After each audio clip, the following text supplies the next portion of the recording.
Phekjak Dr.Manik bisingtui saimanka Teliamura bwkhak police okra naikolnai prasan kanti Tripura tang shalni sanja jorao manikbazar amsaibo khoroksa siklano phekjaknai manwi bai romjakha amsaini lukurok bwkhak police Teliamura thana ni police no logi tui patimang thaibo thangai songmang khwlai kheno saimanka asikla manikbazar amsaibo no Ajit Debormani thanibo phekjaknai manwi payo khanai bwkhak police prasan kanti Tripura ni tuidulmung bai Teliamura thana ni police Ajit Debormani nogo naitug mwng khwlaikha naitug mwng khwlai police Ajit Debormani nog ni simi kaitham chichuko kotra drugs avoni logiwo case rambo manjakha police fainai khanai saimanai Ajit Deborma kharai thangkha avoni ola amsani lukurok kokbai shawi saimanka Ajit ni buta okra Ranjit Deborma bo phekjaknai manwi bai gdalja khanai avoni ola Ranjit Debormani nogo thangaibo naitug mwng khwlaijakha naitug mwng khwlai Ajit ni buta okra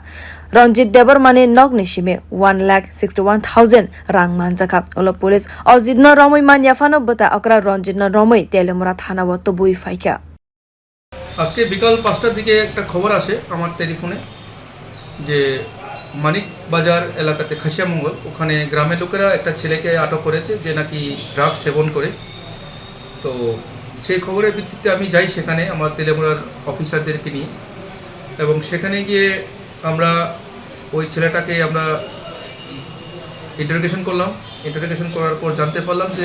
কোথা থেকে ও কেনাকাটা করে তো সেই তার কথার অনুসারে আমরা গিয়ে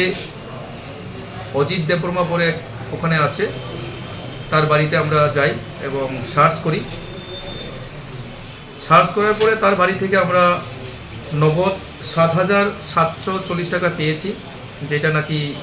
ব্রাউন সুগার বিক্রির টাকা এবং তার বাড়ি থেকে প্রচুর পরিমাণ খালি কোটো ব্রাউন সুগারের খালি কোটো এবং 39টি কোটাতে ব্রাউন সুগার আছে এবং যার ওজন হচ্ছে আপনার 0.59 গ্রাম তো অজিতকে আমরা ধরতে সক্ষম হইনি ও পালিয়ে গেছে এবং এই কাজে সাথে জড়িত আরেকজন ওর বড় ভাই রঞ্জিত দেববর্মা বলে তার বাড়ি থেকে বিভিন্নখানে রাখা ছিল টাকা টোটাল 1,61,580 টাকা আমরা রিকভারি করেছি যেটাও নাকি ড্রাগস বিক্রি টাকা বলে আমাদেরকে গ্রামবাসীরা বলল তো সেখানে বোমা বদল বলে যারা আছে মহিলারা ওনারা খুব সক্রিয় দেখলাম ওনারাও সাহায্য করেছে আমাদেরকে এবং আমরা নির্দিষ্ট একটা NDPS অ্যাক্টে আমরা কেস নেব এবং যে পালিয়ে গেছে তাকে আমরা অ্যারেস্ট করব রঞ্জিত দেববর্মাকে আমরা